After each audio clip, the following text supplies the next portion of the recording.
Okay, that seems to be up and running. Good. Okay. First of all, welcome back to those of you who've been here before. It's great. Welcome to those of you who are new to this series.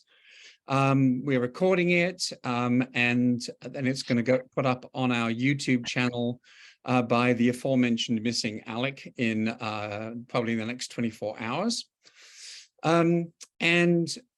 Today is a subject I've been looking forward to for about a year, ever since I first had a Zoom conversation with Gerry Leonidas, who is the program director of the world-renowned graduate program in typography and type design and graphic communication at the University of Reading in England.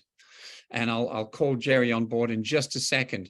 But I want to sort of set the scene by talking about two areas of interest that I'm hoping he and I are going to talk about today, and then also move elsewhere. One is that when I first started carving pieces of minority and indigenous scripts, one of the questions that first occurred to me was, why does writing look the way it does? And obviously, as somebody, an educated person from the West, I was used to one form of writing, but not all these others. And I assumed it would be easy to find people who are experts in this area and could tell me. And it turned out that it is a massively understudied area within the general fields of language studies. The second thing I want to point out is that my experience, and I'm speaking as somebody who is 69, which is like old but not totally decrepit, throughout my life has been, as it was for my parents and my grandparents, the experience of shaping and forming my writing, my letters, by hand. So even though printing has been with us for a while, typewriters have been with us for a while, I'm just going to do a little bit of a recap here. So none of my grandparents owned a typewriter. One of my grandfathers actually had a small letterpress type shop in a shed in his garden, but it was only used for very specific professional purposes. He did invitations for fancy events at the local golf club. So his experience himself was of forming and shaping his letters by hand almost all of the time. Both my parents, virtually all of their writing was done by hand. And that includes things like business letters and accounts and ledgers and stuff like that. My father also had a typewriter, but he only used it for, he did book reviews for a teacher's magazine. And so apart from that, his experience of creating writing was entirely a manual experience. And for me, I was given a typewriter when I turned 21 because my parents realized that I wanted to become a writer and they wanted to indulge me in that somehow. But in fact, I used it very, very little. Virtually everything I did in all of my schooling was done by hand. I didn't actually own any computing device until 1990. So in the intervening 30 years since then, an extraordinary change has taken place in terms of who is responsible for how we represent ourselves in writing. And the act of shaping and forming letters has gone from being a manual act by an individual or a planet of individuals to something very, very different and an incredibly rapid turnaround. And what we have done essentially is to hand over the formation of our letters to people who do that as a profession. And this is my way of introducing Gerry, because as a teacher of type design and typography, he is in a very rare position of thinking about how writing is created, not only in the Latin alphabet, but in non-Latin scripts throughout the world, many of which are studied by his students. So, Gerry, first of all, welcome to this series. Wonderful to see you again. Can you tell us just the tiniest bit about the work that you have your graduate students do when they are expressing an interest in designing fonts and typefaces? Yeah. Tim, first of all, I will thank you very much for the invitation and the kind introduction. It's a pleasure to be here. And also thank you to everybody who's present, because I realize it's a Sunday and we could all be out walking or doing something else. So I know it's a choice driven by interest and passion. I am based in a small department in a research-intensive university. Our department is focused on typography, and we have a very strong research agenda. So we have a developed master's program, PhDs for about 40 years, plus a lot of staff-led programs based around the overall umbrella of design for reading. So everything we do taps into the different aspects of the interaction between readers, users, and texts in whichever way they might appear, regardless of the substrate, whether they're rendered on paper or on screen and so on, but also including different scales, whether the things that are for small sizes for immersive reading in a novel, or something that might be wayfinding instructions in the physical environment and so on. So our remit is quite broad, so long as there is meaningful content that the reader needs to interact with. And we've had a quite broad interest in beyond the specific first English, then European, then this Eurasian environment, to try to be as inclusive as possible. The most visible side of this is the masters and PhDs that started about 20 or nearly 25 years ago, which started giving some shape to the idea of studying typography and typeface design at a research-intensive environment for global scripts. Our idea of what this is has evolved and changed over time, not least because of the interests of people who come to study with us. And in 20 years ago, what was a large multi-script family would essentially be described by the extent of then the the European Union at the time, and so on. And it gradually started growing. You can then see concentric circles maybe spreading out from this, the Eurovision space, include the Levant and so on, and then you can extend further. And especially in the last 10 years, we have a very strong representation at both master's and PhD levels, with people coming from the Indian subcontinent, Southeast Asia, China, Japan, and so on.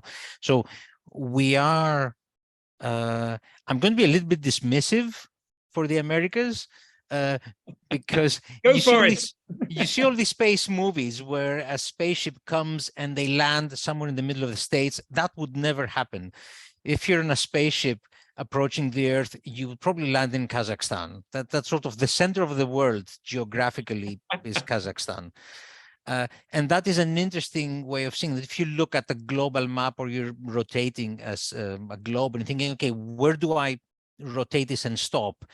You'll stop somewhere in that large Eurasian expanse that there's much of it is navigable, much of it is possible to traverse if you've got enough water on the back of your horse or camel and so on, and you know how to avoid certain deserts and mountains. But this large area is also a historical crossroads of cultures and civilizations, and it's extremely rich in terms of the tentacles into human history that emerged from initially the Fertile Crescent, spreading both directions, a bit northwest towards Europe, a bit northeast, towards Central Asia and so on.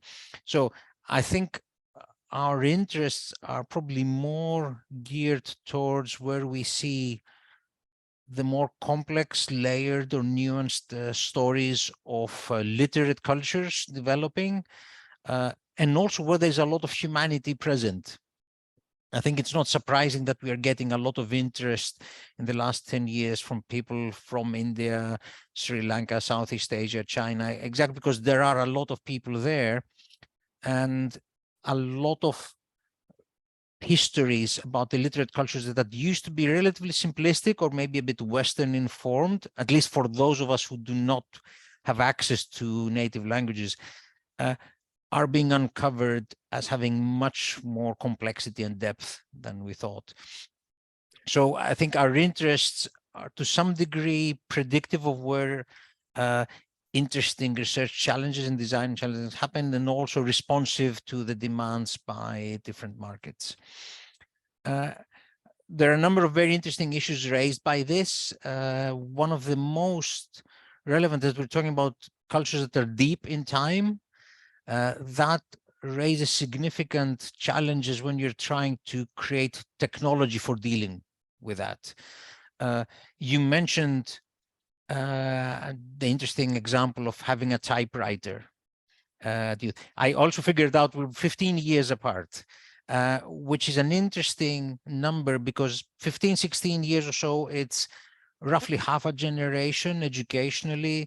It gives you an idea of big chunks of technology. Every sort of 15, 16 years, you get different changes in how people are being taught in terms of access to technology.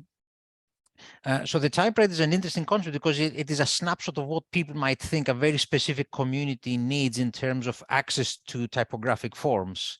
Right. Then the next version of it might be the early computer you had in the 90s and I had as a young professional. And then you begin to see these sort of chapters where things we might think change gradually, but actually they often change into leaps of technological availability for certain solutions in enough people to create a different relationship to letter forms through education mostly.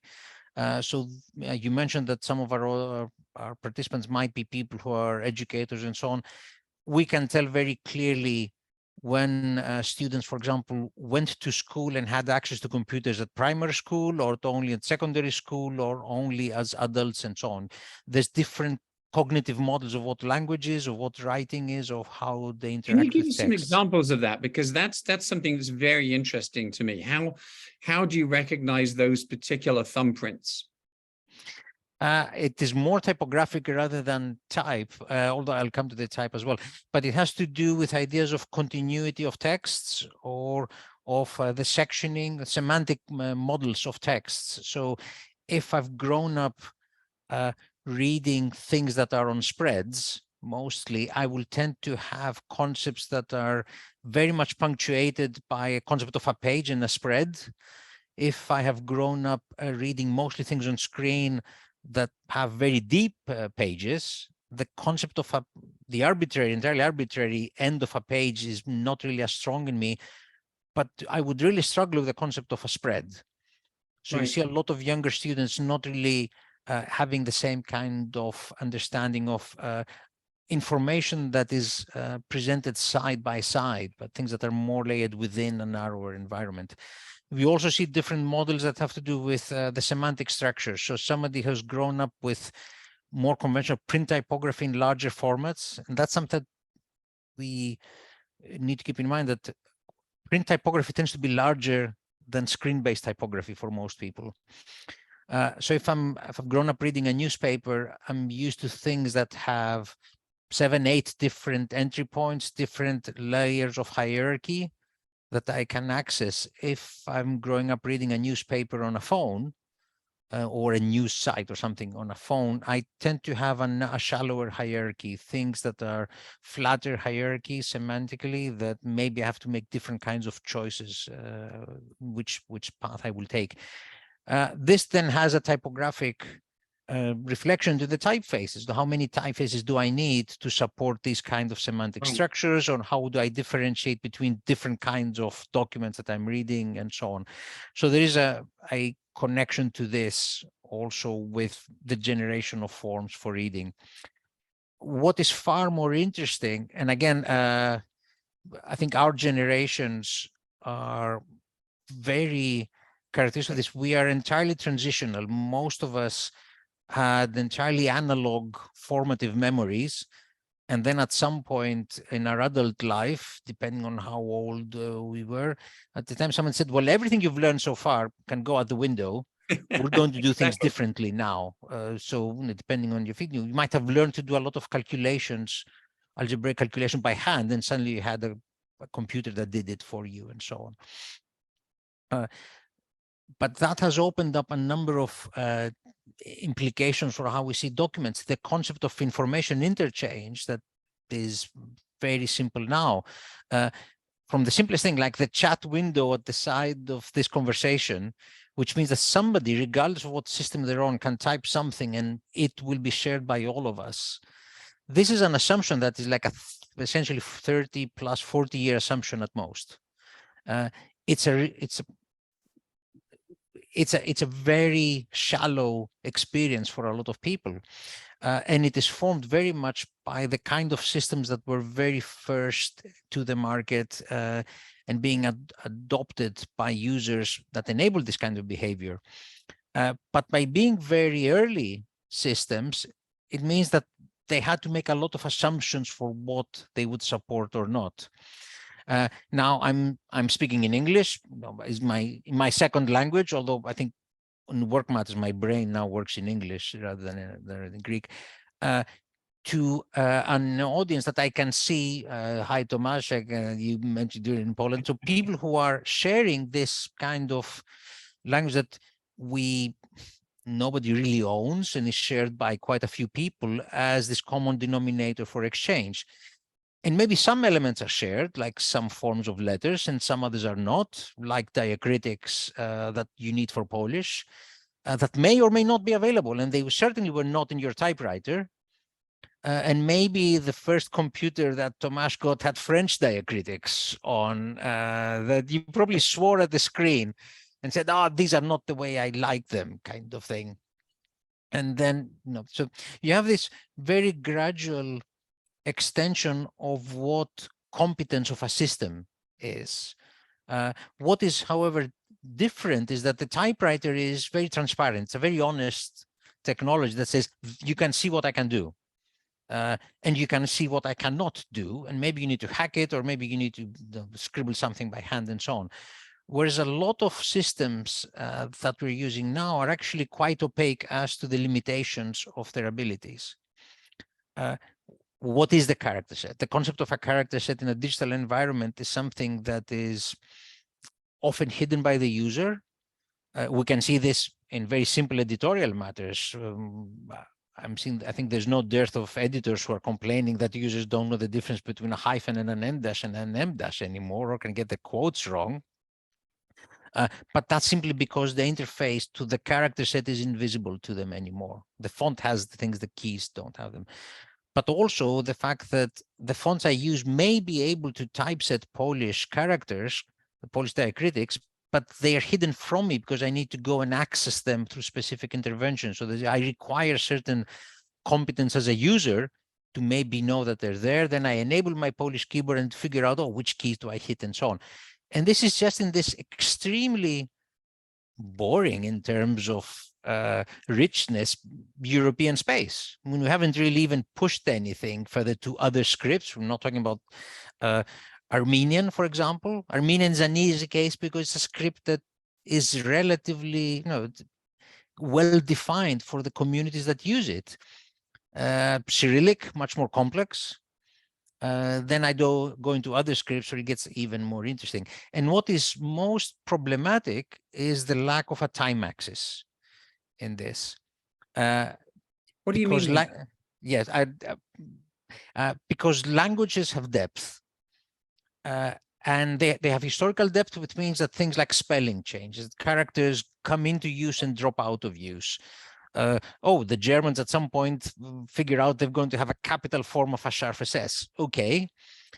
If you're transcribing or you're typesetting a document that is a historical document, should you actually impose a contemporary spelling approach to an older document? Or what if the spelling reforms? Again, a lot of European languages have gone through spelling reforms. What if you have an environment where there has been a change in the script? And I mentioned Central Asian countries earlier as an example, and there have been several that have changed multiple scripts during just the 20th century and 21st century. So what do I do then? Then you have languages with quite long literary practices where there's a lot of typography with very different kind of spelling. English is a very good example of this. If I'm transcribing something that is in Elizabethan English, do I maintain the spelling? Okay, maybe if I'm typesetting and I know what I'm typesetting, I'm doing it correctly, but do I use a system that will automatically highlight something as a spelling error? How much authority do I give to this system? Now, you might be thinking, well, clearly I'm going to ignore it because I know what I'm typing and so on. Yet a lot of our students now will use online services to clean up their essays or writing and so on, which might mark something as erroneous, and therefore, click yes, I will fix all your spelling errors, and therefore your historical forms have actually being corrected into something else and so on. So there is meaning in different spellings and different expressions in different forms of typographic representation of language because of the historical depth of languages that our systems are not very well geared to represent. So I don't have a hyphenation dictionary, for example, that takes into account institutional changes in orthography. That has happened in several languages. Simplification of languages, of spelling, often requires then changes in hyphenation practice. I don't have a dial that says, okay, give me for these phrases sort of a 1950s hyphenation practice, which might be different. Yeah. The same thing can happen with non-alphabetic symbols like quotes, dashes, and so on. You see differences in practice over time and in geography. That might not necessarily translate very quickly into systems that tend to be fairly shallow in their idea of what is a digital environment for typesetting texts. Okay, what I'd like to do is to take a step a little further afield and to move from the technical and system stuff that you've been talking about, which is really interesting, into something a little more kind of social and cognitive. So I'd like to propose that there's a student applying to your program who is interested in, who is from South Asia, and is interested in their family's ancestral history. And their family, we'll say, is from Sindh. And so they're Sindhi, and they're interested in creating a font for one of the Sindhi languages that are, and maybe they're doing it as a professional, but maybe they're doing it just as a thing for their family, you know, as a way of kind of bringing respect to that family tradition. So how do you encourage them to understand what they need to be thinking about, how they can approach the issue of authenticity, for example, in understanding design, especially given that probably this is a minority script and probably it's been handwritten for most of its existence? Okay, that's an interesting, and also in at the deep end. Yes. I think the golden rule to understanding typeface design is not to care very much about typefaces. This statement annoys maybe people who describe themselves as typeface designers. I think if you really care only about the shapes, especially the precision that tools allows, you're missing the point. Typeface design is really, it's a vehicle for texts. And texts do not exist outside of a social context, a historical context, a technological context. historical context in the wider sense. What do the communities that use that text to write which language operate? Are they minorities? Are they majorities? Is their status changing over time? Are the texts that are being written texts that represent a political authority? Is their agency represented the text, or are they texts that are perhaps informal or only used for personal correspondence and so on? And there are examples of texts that have very different functions. Right. In the same way that there are different styles of writing a specific text for different commercial, legal, personal functions, and so on. So there's a very long tradition of this.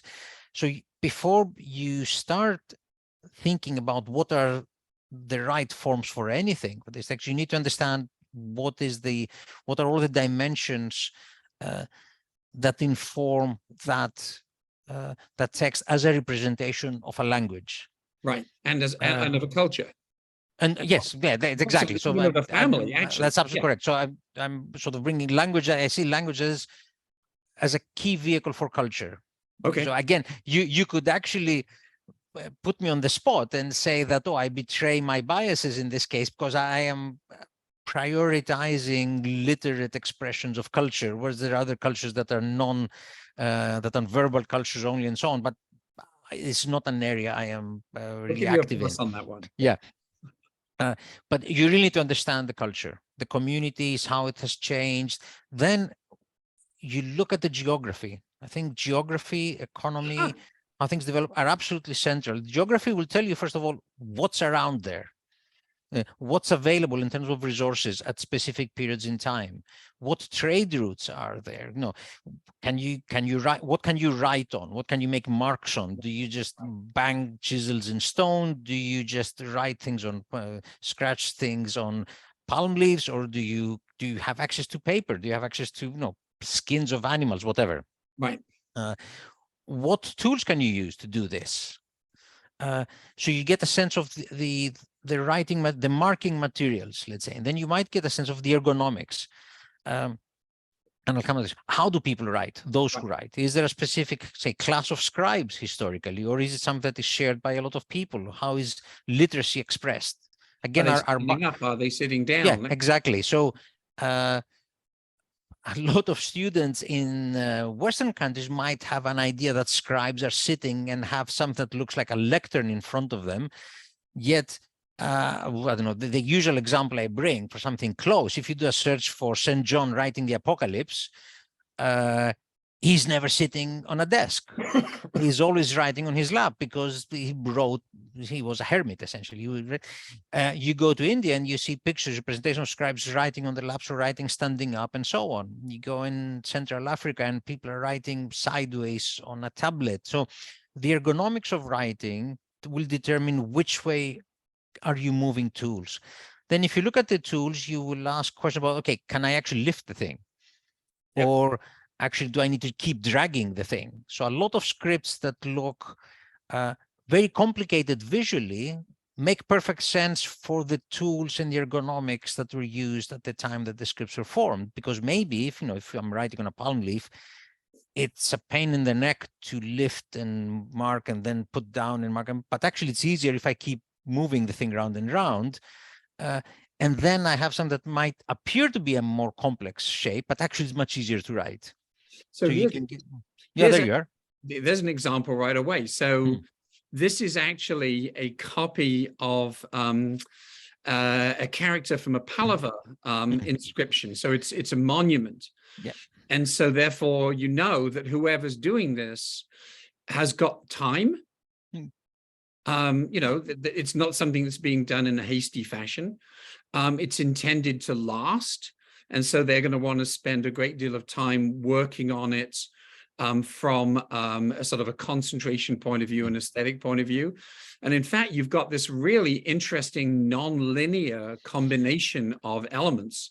So this actually says the word dharma in a kind of a pre-Cham script.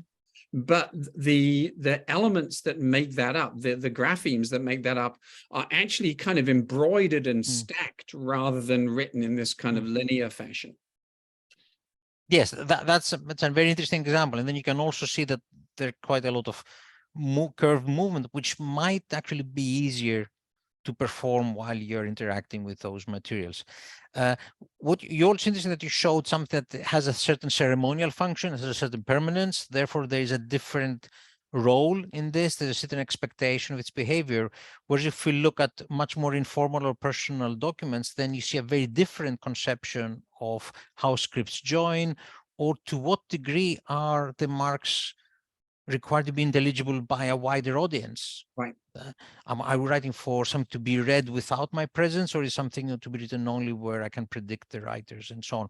So you almost say, well, don't start designing any forms. Start reading first a bit of history and look at the map. And I'm not exaggerating at all. Okay. I'm going to play the old Git complaining. But younger person's understanding of geography and world history is pretty dire.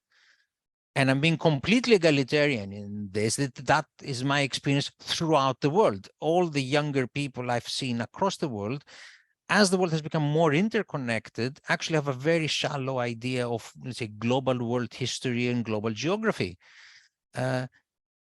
which might not have been such a big problem, 50 years ago, when people's professional lives would only be very localized. But actually, if you are working in an environment where the market, the culture is intensely global, you sort of need to know why I'm making the point that Kazakhstan is the center of the world, or why I say, if you don't know where the deserts are between the Arabian lands and China, you can't tell why there was no connection between those two cultures.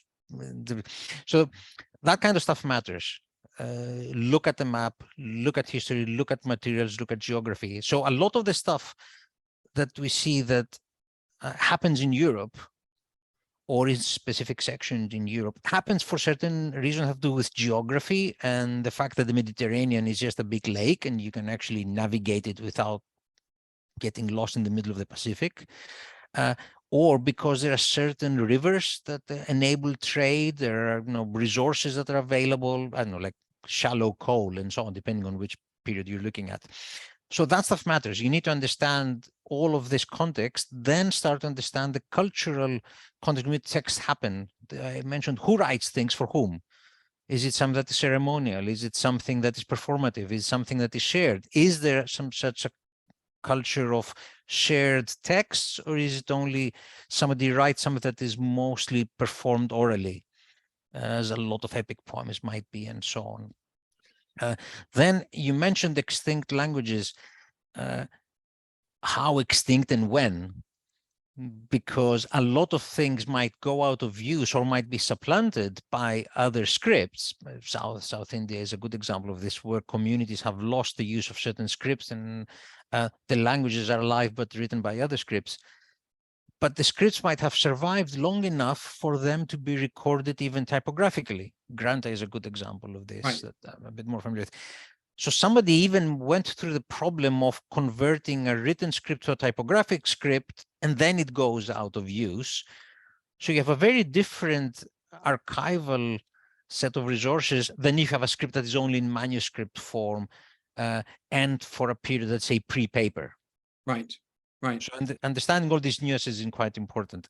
Then, once your hypothetical student has sort of taken a deep breath, gone over through this, you have to ask, what is this for? Who is the user of this script? What is its purpose? If you have a script that is not represented at all with something that is competent to share in a digital environment, which means its own limitations in terms of the rendering environment, maybe you want something that will work well in smaller screens because that's how people share. Maybe your brief has to take that into account, because enabling fundamental competence in the script for people to share resources is actually quite important. And maybe doing something that might express more, I don't know, your ideas of originality, or something that expresses your own personal taste, is less important than actually supporting the script. So do people who transcribe texts, researchers and so on, archivists, have something to use for the script that's competent, maybe you need that first before you start exploring the formality. I want to pick up on something you said just a Mm. couple of minutes ago when you were saying that generationally, as younger generations become more interconnected, and in a sense more global, their understanding of their own history and geography diminishes. And I'm wondering whether that means that they are. No, I should correct Okay. this. I didn't say it diminishes. I think the teaching of global history was pretty shit when I was young as well. But it was expected that, you know, a young child growing up in the 70s, say in Greece, was expected to go on working in Greece. Nobody had imagined when my educational program was devised that I would grow up into an interconnected Europe and then interconnected world where I would engage with everyone.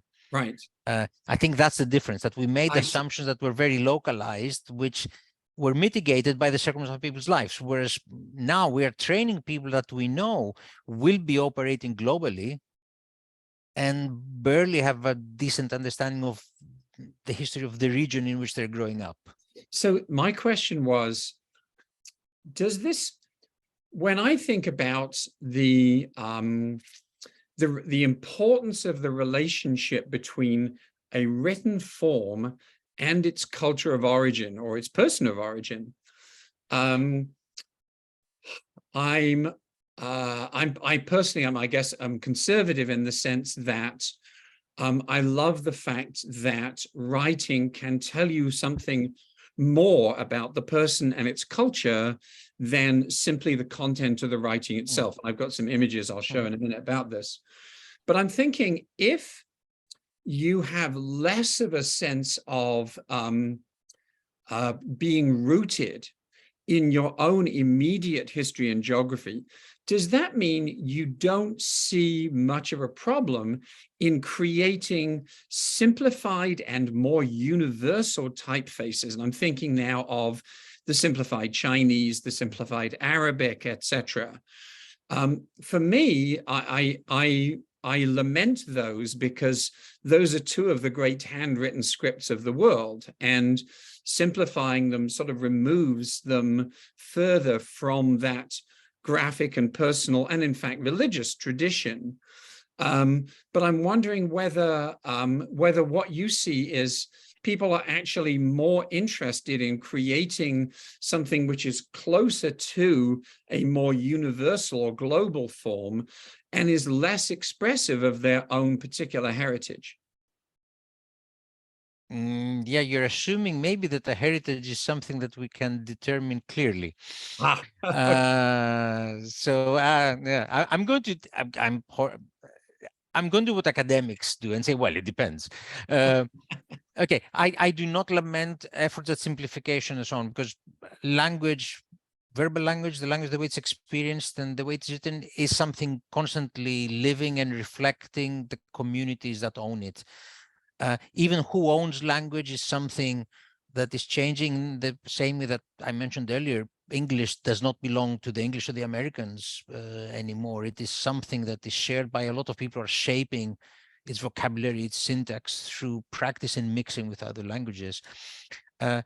So I think that efforts of simplification reflect the development of a language and a community. For Chinese, it might have to do specifically with changes in ideas about literacy and accessibility to written language. For Arabic, it has to do with imperatives in limitations of typesetting systems for a script that was not able to do it. So again, you have this give and take. I think the problem is more to take changes to the forms of the script unquestioningly, to ask, okay, well, why was this affected?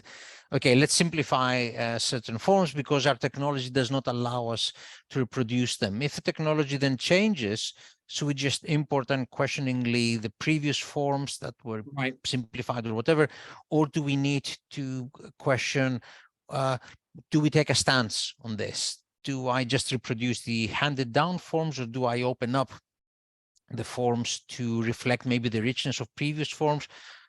My view is that I need to have an informed choice that gives power to the user. I don't think the role of the typeface designer is to really make a decision on this, because they cannot put themselves really in the shoes of the users of the script, who also have their own agendas. Right. And again, perspectives and agendas are not unitary. People might have different identities in their relationship towards the script throughout their daily lives, rather than just say, oh, I want something that represents modernity for this, or I want something that reflects the tradition of my script, and so on. Maybe there are ways where we can have a recognition of the complexity of our positions that is more accommodating in parallel interpretations. Now, that is interesting because a lot of our technology doesn't operate that way. That is a problem if in a lot of Western ideas of computer-based systems, which have its roots in how technology deals with forms in the late 60s and the 70s. And since we are still working with things that are based on one-to-one relationships, let's say, I'm going to describe something and I'm going to give it a value and it's going to give one form. And all of our computer-based systems are essentially hacks trying to fix these one-to-one relationships, from problems with multiple forms of Arabic. With Arabic having, oh, it will have a beginning, an initial, and a medial form. Well, no.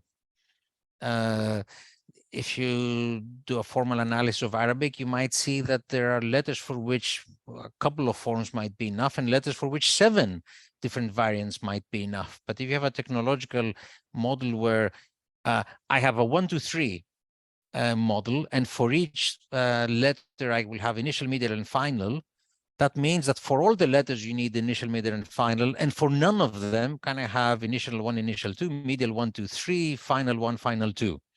So for these letters, I want 7 forms. No, you can't have it. Right? That's why we've had so much problems in typesetting effectively, for example, Persian, which not only has a great original form, but also complicates ideas of line level and paragraph level arrangement. It is much more demanding in the relationships in 2 dimensions of adjacent letter forms than the models allowed us to produce. So therefore, you see people doing things like lithographic reproduction of newspapers until well into the 80s, because they just said, well, we can't get it done. So I think being very aware of the limitations that different technological stages impose on the representation of scripts and taking an informed position is important. There is something else that is. Hang on, one second. I go on. Jump back. I want to share my screen here because I want to jump back to just 1 second.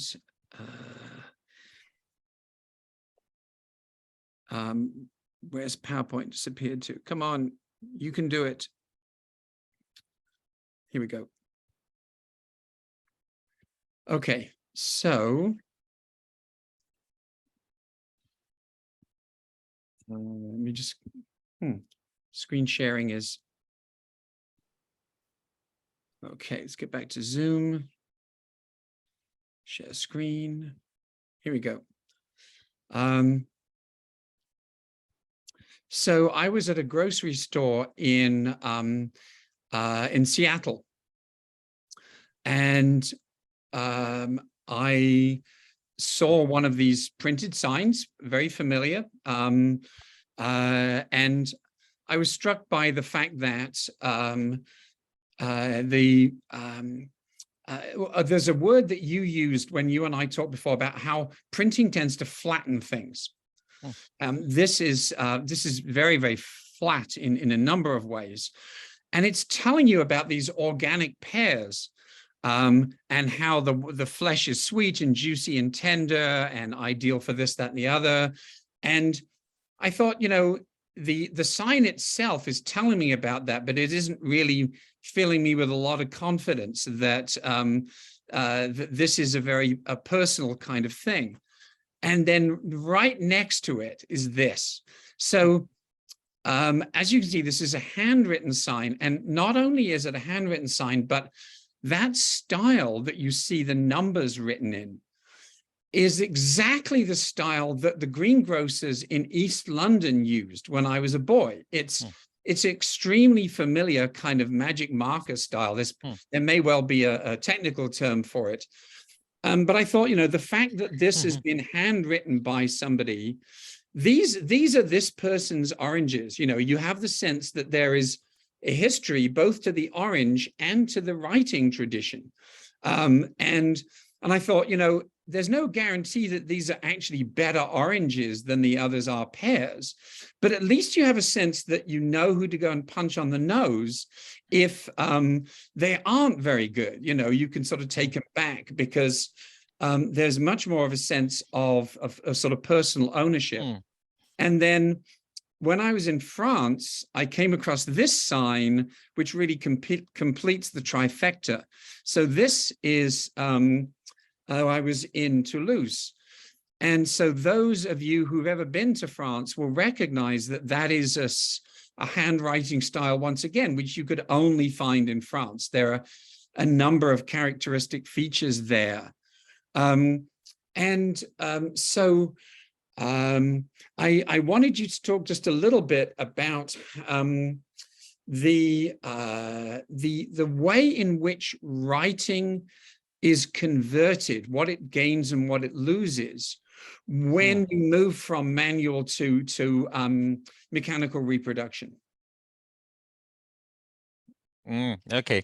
Are you? I can track back to the first one or whatever. No. I'm happy with any. We see different things in this because I would argue that writing doesn't lose anything when it's converted. It becomes a very different thing. So when you show these signs, what I see is two things. With the first one, I see, first of all, the loss of probably a professional class or a class of craft training, because a lot of markets would either train their staff or employ trained sign makers to write the signs and so on. And that has been replaced in a bad case, like what you have here, something that looks very typographical. In other cases, with typefaces that imitate hand lettering. So I think the essential complete destruction of lettering artists at the level of simple everyday sign making, that is evidenced by these signs. The second is that you only see them now in very exclusive examples. You go to a bar or at a restaurant, there's a hand lettered menu on the wall. I would also see changes in the market, and that is where typography becomes more reflective, because this to me says this thing has come out of a database that has tracked these pairs from wherever they are from. I can see that each of them has a sticker on that is probably traced all the way back to some farmer, God knows where. And this is all part of a global system of transferring fruit. Whereas in France, maybe, or the oranges, maybe they suggest that there is some connection between the seller and the producer of the fruit. I would argue probably this is artificial because in a lot of countries that have seasonal fruit produced, you will still go on finding fruit that is imported from other regions and then sold in smaller shops. But the signs tell you stories about the nature of the market and how it is structured. I think what is interesting is to ask, what does the migration of lettering forms into typographic forms tell us about our ideas of what they are? So what you showed earlier in the first slide is something that is entirely typographic. In a sense, it is completely oblivious to the context of selling fruit, of public markets for produce, of stuff that has supposed to have some sort of ephemeral life because it reflects the changing price of seasonalities or weather patterns and so on. If that had been reproduced in typefaces that reflects lettering, at least it would have indicated that the people who run this company are aware that they're in this game of pretending that they are in tune with the local market and the weather and so on. Whereas in this case, they are entirely corporate and saying, you know what, this is printed out by a little printer. I just stick it on, and I can just train someone to just stick the right label on. So I think there are stories around the way information is attached to products, a much more dispersed and distributed market, and how we see meaning into these. In the same way that, the oranges, I didn't ask, what time of the year did you see those oranges? Where did these come from, right? Have they been on an airplane, perhaps, or have they been on a truck halfway around a continent to come to you? And then somebody takes them and puts them in the small shop or not.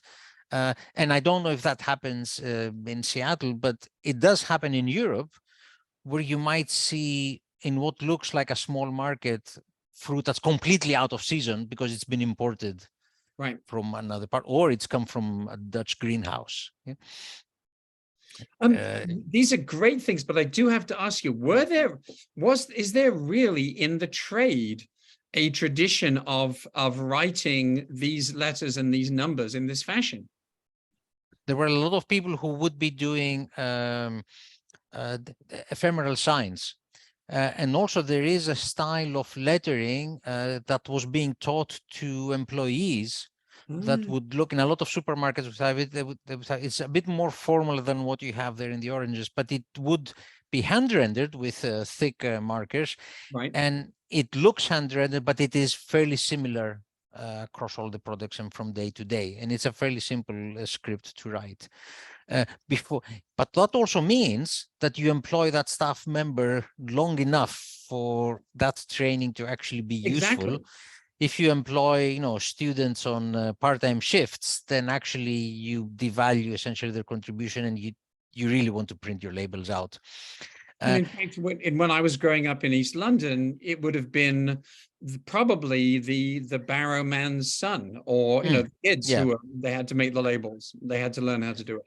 So this transition of I think the lettering is the starting point for this transition, but the lettering, apart from very specific cases, is not really very helpful for the kinds of typographic uses we use text for. A lot of very immersive reading is not an experience that exists anywhere other than in typography.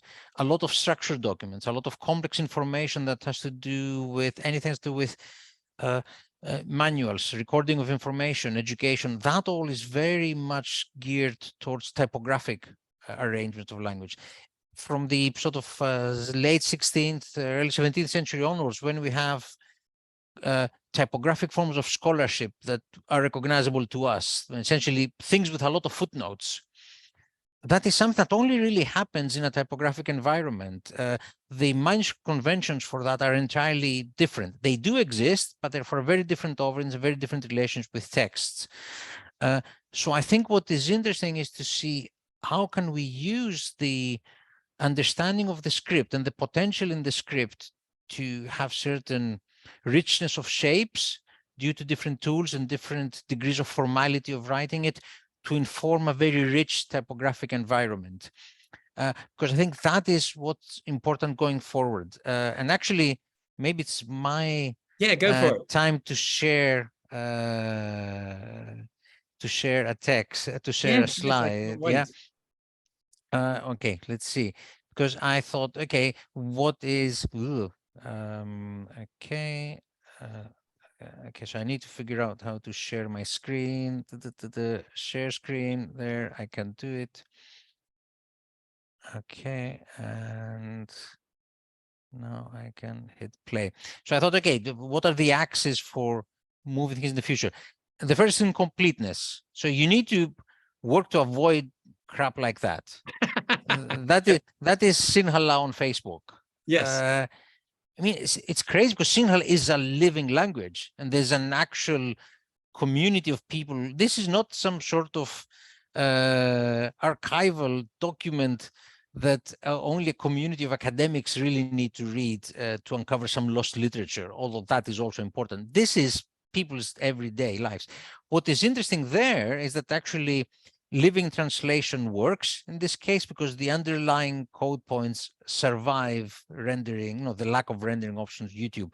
But what we can see on the right window is that the second user there has transcribed with Latin characters phonetically their words. Mm-hmm.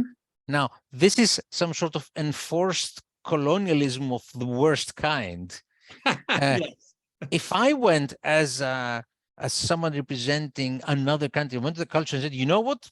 I don't care about your centuries deep culture. From now on, you'll have to write your language using the Latin alphabet. I would be shot down in seconds, and rightly so.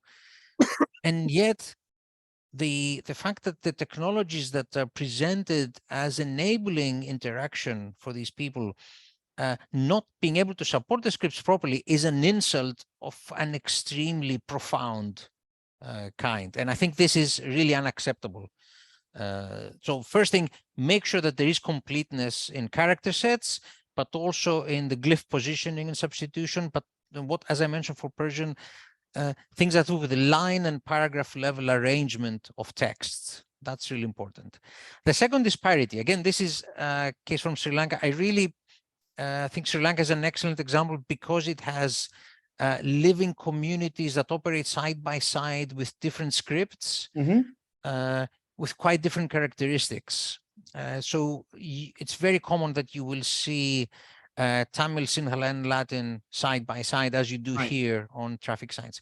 So the idea of parity is that you have things that have been developed with the same kind of intention and care for the specific uses. You cannot use for road signs a typeface that was developed for reading at small sizes in paragraphs, because people are going to crash if they can't see it. You cannot present something that is at different levels of attention or fit for purpose, because that shows a lack of respect for that language and that culture. So I think this kind of thing matters. It is something deeper. It also shows that the culture has a richness that does not only reflect in the traditional forms of the written expression of the culture, but also in contemporary things, and road signs and stuff that appears online. That matters. Right. Then moving into the richness, that a lot of the scripts only recently have started developing the formal richness that allows us to have, let's say, proper market-based environments. It's a real problem if you have only one or two typefaces to represent a script, because then everybody has to do the same. It would be as if we were all speaking in a very monotone language and like everybody's using a typewriter. That's entirely wrong. So you need to have this formal richness in terms of intensity of language, formality, and also the tension between more traditional forms and more modern forms. There's a continuum there, and there isn't one answer. There is a lot of answers in parallel. This is Devanagari, but it's a typeface that has Bengali, Devanagari, Gurmukhi, and so on. And it tries to address the problem of having multiple weights across a range of related scripts. This richness also extends it to things that are not so typographic in their origin. That connects to your science. This is Burmese, work by a friend and old student on looking at the kind of Burmese you would see walking in the streets, which is this kind of much more attention-grabbing, formally rich forms that have nothing to do with typographic Burmese, and trying to translate that into typographic forms. Again, that is part of this imperative for richness. Fourth is inclusion. Again, I own this link to Ben. This is Thai, but written in an alphabet and script that is actually not in use now, and is evidenced in some temples and so on. This is Ben Mitchell. Yeah. Okay. So this is part of a culture, even if the script is not in common use now. So to be able to represent the culture in its fullness, I think that's quite important. My favorite recent example is the Nushu script, which is now part of Unicode. It came out of the efforts of a friend and colleague, Dr. Liu Zhao in Beijing. The Nushu script is a script that was used only by women. It was used in a specific region, let's say in southeastern China, for correspondence. So the forms are actually not readable unless you know the script. But because it was not a commercial script and it was written only by women, it was never on the top of the list of things to be mechanized. So scripts with really important literature in them were only reproduced by photocopies or photographs or handwritten things. And in the last very few years, this has been added to Unicode. There's a beginning of scripts, typefaces that cover the script. On one level, this is wonderful that we will start having access to this body of literature. On another, you need to think it's 2023. How many years will it take until all of the, the literate output of humanity in all of its complexity is accessible to us in a way that we can uncover it and to learn from it? How many other scripts have been excluded because they were used by not the right community, right? Yeah. The one that didn't have agency, the one that didn't have access to technology or political power, and were ignored or suppressed. So my sense is that we are just beginning to scratch the surface in this area. Then the last thing, to begin to anticipate things. I show this image a lot because there's a lot of activity right now in new technologies, mixed reality, augmented reality, and so on. And we're at the stage where pretty much everybody knows that something interesting will happen, and almost nobody knows exactly what form it will take. I like this example because by a student, Nitish Yadav, who developed from start his typefaces for rendering in augmented reality across scripts. This has Latin and Devanagari. But the space of forms that are not rendered with constant backgrounds is something new. We might have had forms that are on paper or on screen, but the background of the letter forms would always tend to be constant in its opacity or right. It is density and so on. And in this environment, we begin to have forms that float in front of us. Some people who have a very expensive new car might have the car projecting letter forms on the windscreen in front of them. That is just a first small step in this kind of practice where you might have maybe rich letter forms. My lenses, 10 years from now, my specs will probably project something in front of my eyes. Well, what? How much? What is the information density? How do you modify forms so that they're readable when I focus elsewhere, or where there is different intensities of contrast in the background, or where there's a parallax depending on where I'm looking, and so on. So I think we're just beginning to work in this, but the idea of letter forms separated from their backgrounds, I think, is the next interesting design challenge in typeface design after all of these other things are addressed.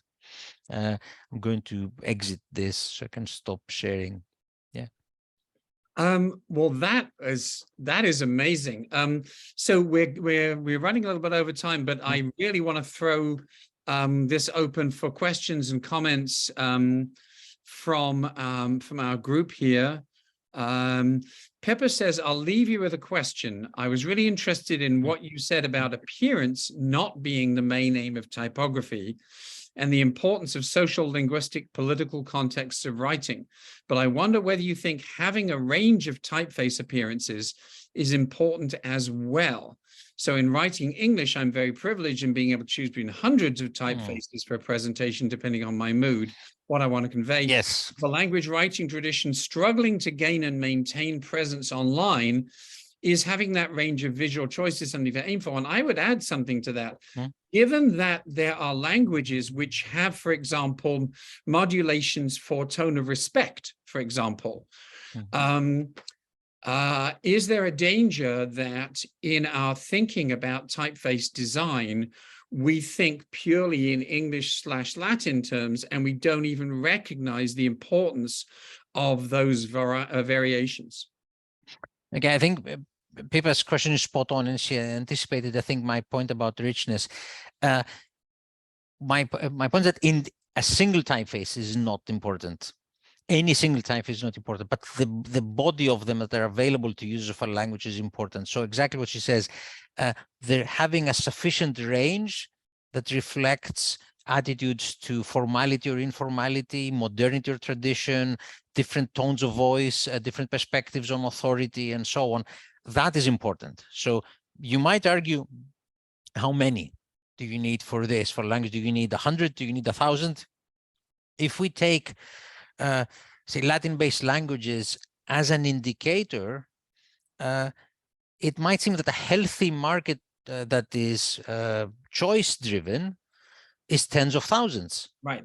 And then that's fine. That means that maybe at some point, the value of the next typeface, I would argue we've already reached that the n+1 typeface is worth 0 value, but the body of typefaces as a whole are actually very valuable because exactly they allow users such as Pippa to select the right one for them. And exactly because of the contextual importance of language that is rendered, what is right for Pippa is different for me. And that's why we need those thousands of typefaces. So I think these nuances.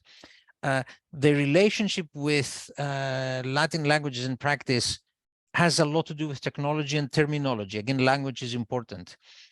So if you think, what is the language I use to describe options, design options, variations, styles, a lot of that stuff is Latin derived, also in a bad way, because it's historically referring to technologies that are not relevant anymore. Right. So there is a conscious effort, I think, by people who are working in this area to either use terms that are formally descriptive rather than culturally specific. So I should not say serif or sans serif, because that doesn't make any sense. I might say things like high contrast or low contrast. And then I might try to use descriptors that relate to the physical properties, not the physical, the visual properties of something in terms of its weight, rather than use adjectives that are culturally sensitive in their meaning and so on. The translation of weights and styles across languages is not very straightforward because of past practices, because of shortcomings in one-to-one translations. But there is increasingly a body of people who are very competently bilingual working in this area, who might be addressing the problem of translations of texts. And again, that is a good way of addressing it. So if you're trying to translate a text on typography or write about typography in your native script, in your native language, then you might say, what are the terms I need to use to describe this? And that begins to build that kind of wider vocabulary. Right. We did see this when the internet first became a thing, beyond computer engineers, and people were arguing in many languages, are we going to say server or web page or website, or are we going to have our own words, our own vocabulary for the equivalent things? And we see a lot of languages that went through this convulsion. The French are very good at these kind of sort of reflections. Yes. Are we going to import English languages, English expression? Are we going to use our own?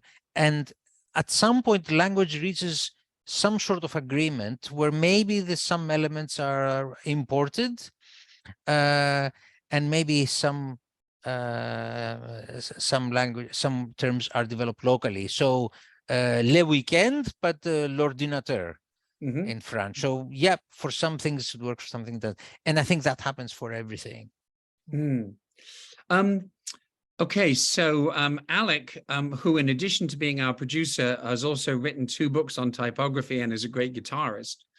Having dipped my toe into the waters of Cyrillic type design, I can report that while I can grasp the basics fairly well, in order to design something with style in an alphabet you're not immersed in, well, you really have to get immersed. So the hurdles for, say, a native English speaker to design unfamiliar scripts are significant. Yeah, absolutely. Yeah. If they were not, I would be out of a job. I think exactly that is what requires someone to spend, our students spend a year working probably harder than they've ever worked, just to get the foundations right. They're just on the beginning of their learning journeys. It will take them another 5 years or more to really be confident designers in scripts that they don't understand. But there's a very different objective in designing typographically competent scripts for immersive reading in another script that you can't understand, and designing typeface with style, as Alex says, which again is open to interpretation. So the example I showed earlier, I can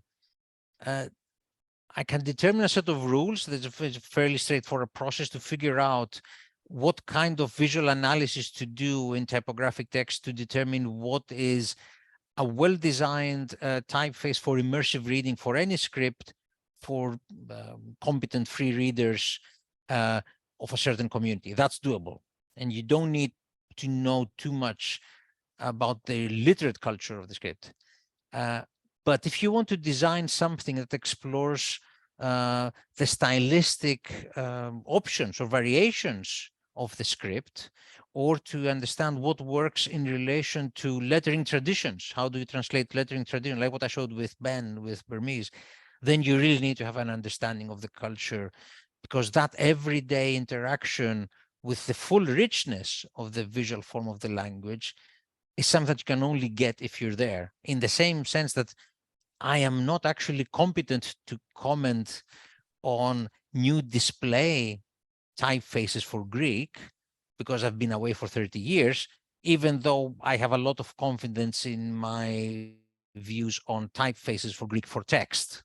Yeah, I run into this all the time with my carving, because I don't have any of that cultural background with any of the things that I carve. And so one of two things happens. Either people send me something that's already in typeset form, in which case I could use, for example, carbon paper and just try and do a facsimile of that.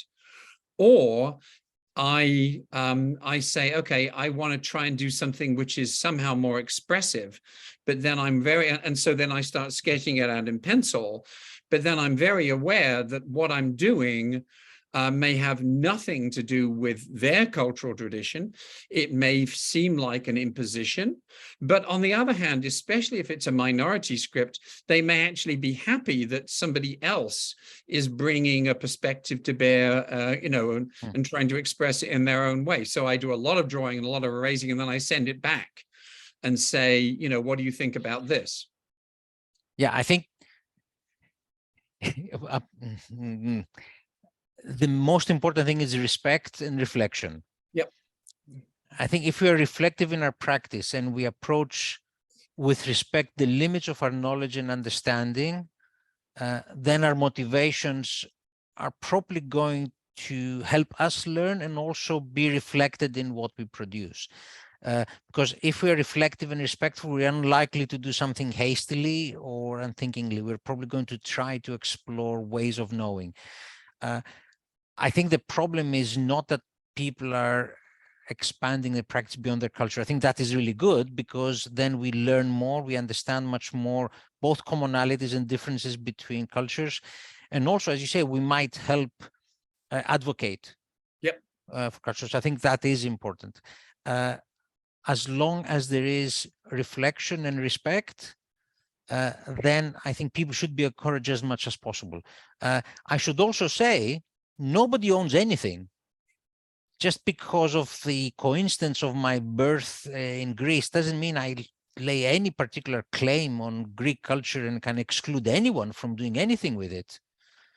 I would argue that especially for smaller cultures or minority cultures, the more people are interested in them, the more it ensures that these cultures will have advocacy in a global environment that tends to flatten things a little bit too much. Got it. Gerry, thank you so much for joining us. This has been wonderful. We're going to put this up on the YouTube. The people who registered for the talk, but weren't able to make it. We send them the link so they get to see it as well. I'm probably going to get some questions or comments in response to that. And if any of them, I think, pique your curiosity, I'll send them on to you. I wish you a good evening, and thank you again for joining us. Thank you very much. A pleasure. Thank you, everyone, for your patience and for your interest. Very good to have this opportunity. All right. Take care. Goodbye.